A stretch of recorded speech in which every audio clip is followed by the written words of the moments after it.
Assalamualaikum warahmatullahi wabarakatuh. Apa kabar anak bapak semuanya? Mudah-mudahan kalian sehat walafiat, tidak kurang satu apapun. Bagaimana nak dengan ibadah sholat kalian? Bapak berdoa sholat kalian lancar-lancar, jangan ditunda-tunda, apalagi ditinggalkan. Karena sholat itu nak sangat penting. Ya, sholat itu adalah tiang agama. Jadi siapa yang tidak sholat, berarti dia yang menghancurkan agama. Anak-anak Bapak, hari ini Bapak akan memberikan materi tentang faktor penyebab dan penghambat perubahan sosial budaya. Oke anak-anak, sebelum kita memulai pembelajaran ini, mari kita sama-sama berdoa dengan membaca basmalah. Bismillahirrahmanirrahim. Oke nak, mari kita simak penjelasan faktor penyebab dan penghambat perubahan sosial budaya. Lihat di layar kaca nak, lihat di layar.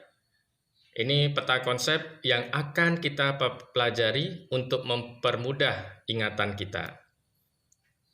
Kita lanjutkan. Penyebab dan penghambat perubahan sosial budaya. Ada 7 penyebab perubahan sosial budaya. Yang pertama disebabkan oleh bertambah dan berkurangnya penduduk. Sudah kita pelajari karena minggu-minggu kemarin, bertambah dan berkurangnya penduduk itu disebabkan oleh kelahiran, kematian, dan migrasi. Oke anak-anak, ya inilah yang menyebabkan bertambah dan berkurangnya penduduk. Bagi daerah-daerah yang bertambah penduduknya, seperti di kota-kota besar, ini akan menimbulkan berbagai masalah, terutama masalah sarana prasarana. Jika tidak didukung, maka akan menjadikan tempat-tempat baru yang kumuh.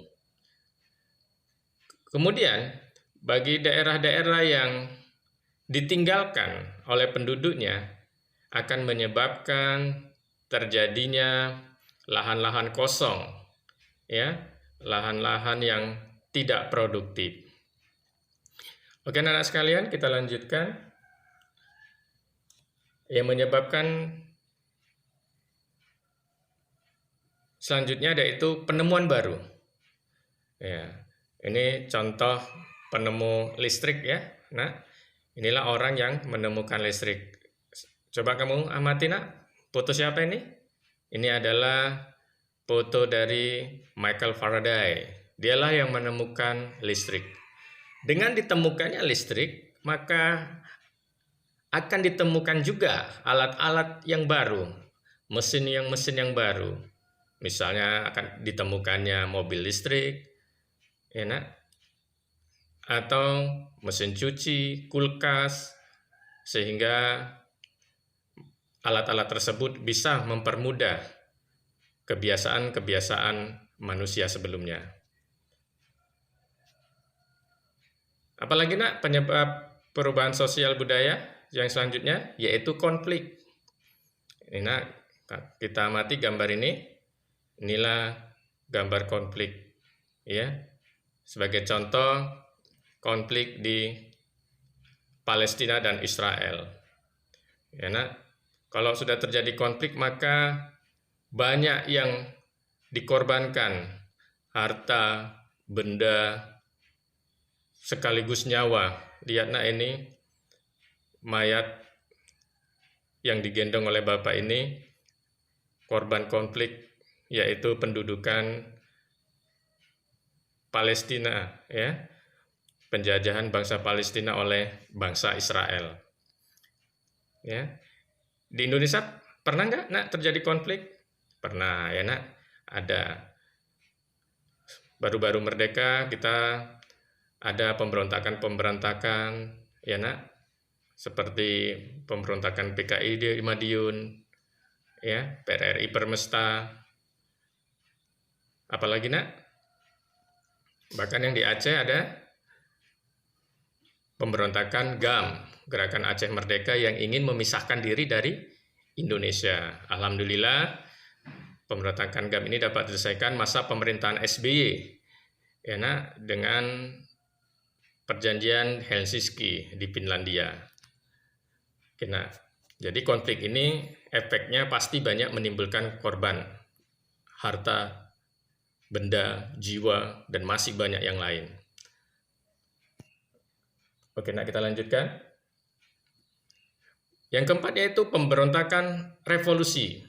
Pemberontakan atau revolusi. Kita lihat di foto, nak. Inilah akibat pemberontakan dan revolusi. Ya. Jadi kalau revolusi, nak, ini jauh lebih besar efeknya daripada konflik. Revolusi ini kan perubahan yang dilakukan secara cepat. Ya, nak. Seperti revolusi industri di Prancis, ya. Revolusi ini melibatkan seluruh masyarakat. Nah, biasanya revolusi ini disebabkan oleh ketidakpuasan masyarakat terhadap pemerintahannya. Di Indonesia pernah terjadi revolusi, nak? Tentu, ya. Setelah 17 Agustus 1945 kita pernah mengalami revolusi. Oke, nak, kita lanjutkan. Apa yang menyebabkan perubahan selanjutnya? Yaitu perubahan alam. Ya, ini, nak. Gambar apa ini, nak? Ya, ini gambar erusi atau gunung meletus, ya, nak. Jadi perubahan alam ini bisa murni disebabkan oleh alam, bisa juga disebabkan oleh manusia.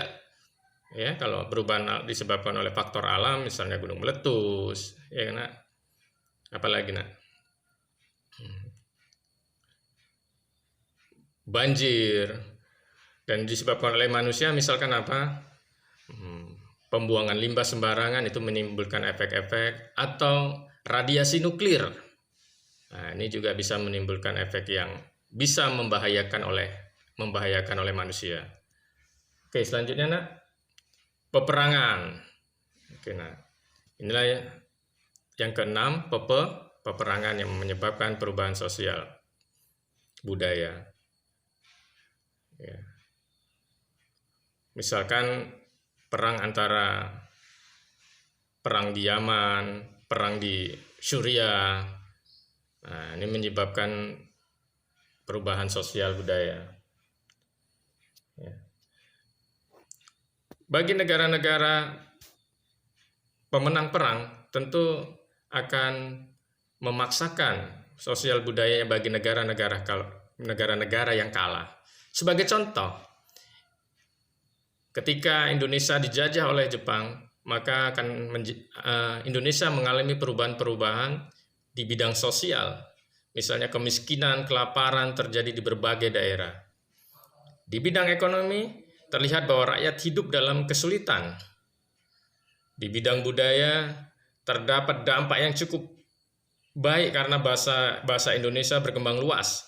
Hal ini sebagai dampak kebijakan Jepang yang melarang kebudayaan Barat atau Belanda. Karya sastra bermunculan dengan nuansa perang dan kemerdekaan. Di bidang politik, para pemimpin dilibatkan dalam beragam organisasi. Mereka pun memanfaatkan kesempatan itu untuk mempersiapkan kemerdekaan. Sehingga puncak dari perjuangan untuk merdeka dimulai dari masa ini.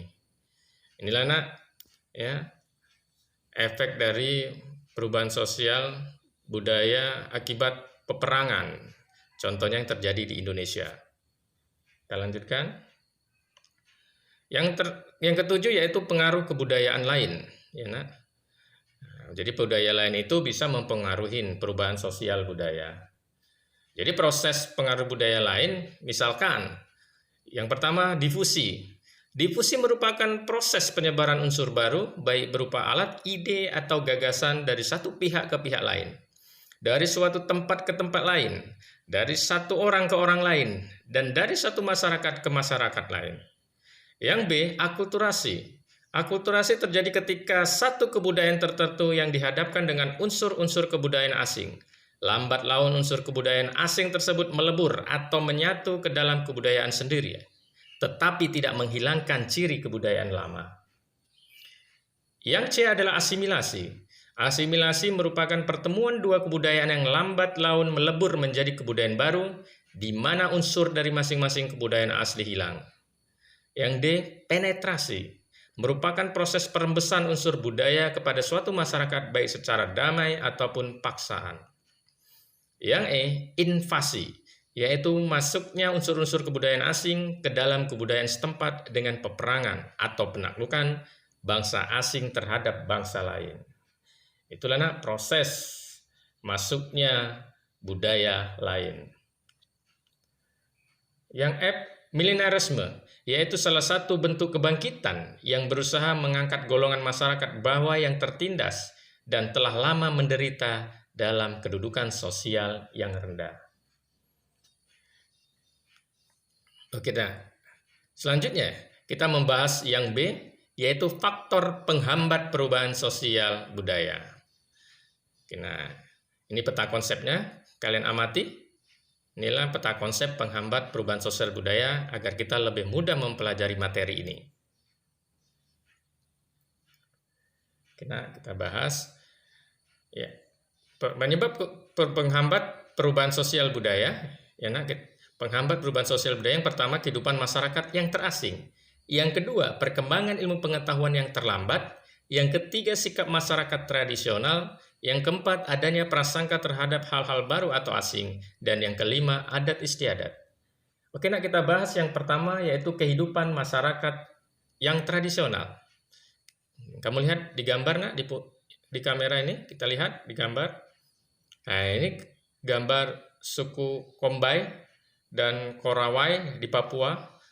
Tinggal di tengah hutan, daerahnya terisolasi dan terasing sehingga menyebabkan masyarakatnya tidak mengetahui perkembangan masyarakat lain sehingga terhambat perubahan sosial budayanya.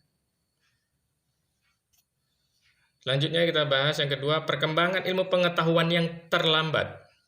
Sebagai contoh ini kamu amati ini gambar suku anak dalam Jambi, daerah yang terisolasi, terasing, terpencil dan jauh dari masyarakat lain. Sehingga sulit mendapatkan ilmu pengetahuan, sulitnya akses pendidikan, sarana prasarana pendidikan terbatas, menyebabkan terlambat perubahan sosial budayanya. Kita lanjut. Yang ketiga yaitu sikap masyarakat yang tradisional. Kamu lihat ini gambar suku Baduy Dalam yang mengagungkan sikap tradisional warisan nenek moyang, seperti belajar dari alam, tidak ada listrik, tidak ada teknologi, bahan-bahan kimia, sabun, TV, HP, dan lain-lain. Maka perubahan sosial budaya terlambat pada masyarakat tersebut.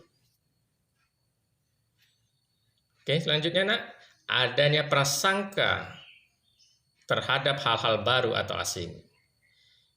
Yang keempat, sikap konservatif. Ini lihat gambar di gambar, sikap konservatif, ketakutan dengan hal-hal baru. Sikap ini biasanya ada golongan tua. Ya, jadi ada di golongan tua. Sikap ini menyebabkan terhambatnya perubahan sosial budaya pada masyarakat.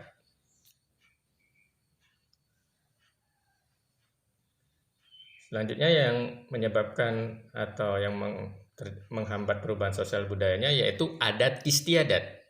Kita lihat gambar. Ini adat istiadat suku Kajang yang tidak akan mengambil hasil alam dari hutan Karanjang yang dikeramatkan sejak nenek moyang mereka.